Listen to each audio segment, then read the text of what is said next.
Kasih karunia dan damai sejahtera dari Tuhan Allah Bapa kita dan dari anaknya Tuhan Yesus Kristus menyertai kamu.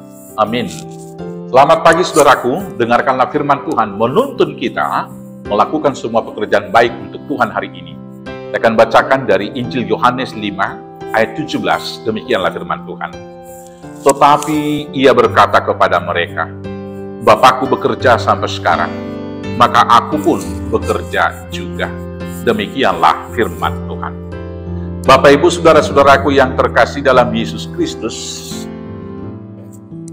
seluruh agama pasti ada aturan-aturan. Ada hukum-hukum yang harus diikuti oleh pemeluk agamanya tersebut. Demikianlah tentunya dengan agama Yahudi dan agama Kristen juga. Dan untuk keteraturan itu Tuhan Allah telah memberikan hukum Tauratnya, agar harmoni hubungan yang baik antara pemeluk dengan Tuhannya diaturkan, mulai dari hukum pertama sampai hukum keempat. Kemudian mengatur hubungan terhadap sesama, itu diatur di dalam hukum Taurat yang kelima sampai dengan yang ke-10. Dan secara khusus di hukum Taurat yang keempat dikatakan bahwa Tuhan Allah istirahat, maka kita juga harus menguduskan hari itu.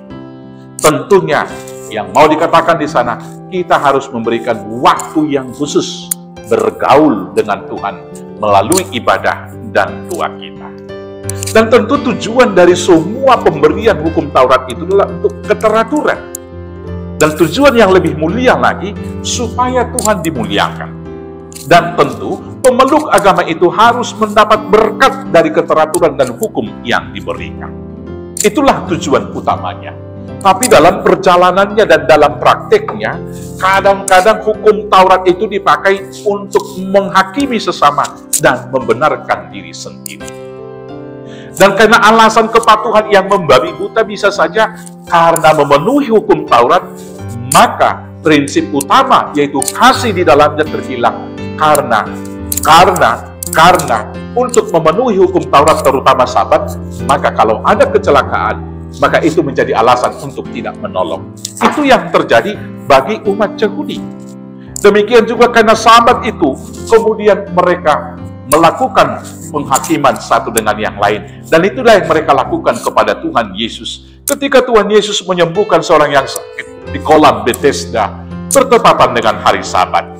Ketika orang-orang Farisi menanyakan itu, maka mereka mengkomplain itu. Mereka tidak setuju kepada perbuatan Tuhan Yesus yang melanggar hukum Taurat.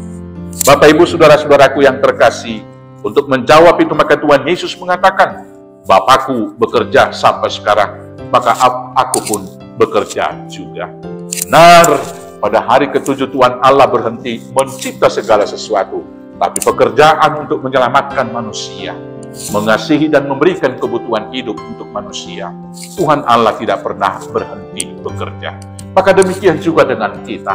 Jangan pernah berhenti melakukan tindakan kasih, memperdulikan orang lain, menolong orang lain, menjenguk orang lain ketika sakit, walaupun itu pada hari Sabat, walaupun pada hari Minggu. Singkatnya, jangan karena hukum Taurat, apalagi tata aturan, anggaran-anggaran dasar, anggaran rumah tangga yang kita buat dalam satu persekutuan menghambat kita melakukan tindakan kasih. Misalnya contohnya, kesepakatan dalam satu persekutuan, baik per tahun, baik juga di gereja, yaitu dana sosial untuk orang sakit misalnya 500.000. Kalau sangat membutuhkan, tidak ada salahnya menjadi 5 juta. Kalau saudara kita itu misalnya mengalami operasi yang besar, harus dibedah dan lain sebagainya, maka semuanya hukum di atas peraturan yang sudah menetapkan 500.000 diberikan adalah kasih. Dan dengan kasih itu kita dapat memberikan 5 juta, bahkan lebih. Karena itu jangan pernah dibelenggu oleh hukum Taurat, tetapi bekerjalah melakukan tindakan kasih dan perbuatan-perbuatan yang baik untuk Tuhan. Karena itu juga adalah ibadah yang sejati. Tuhan Yesus memberkati. Amin. Kita bersatu dalam doa. Terima kasih Bapa yang baik, ajar kami bekerja senantiasa, melakukan tindakan kasih, untuk mengasihi Tuhan dengan menolong sesama kami. Di dalam Yesus Kristus Tuhan Juru Selamat kami yang hidup. Amin. Selamat beraktivitas, Tuhan Yesus memberkati. Horas, horas, horas.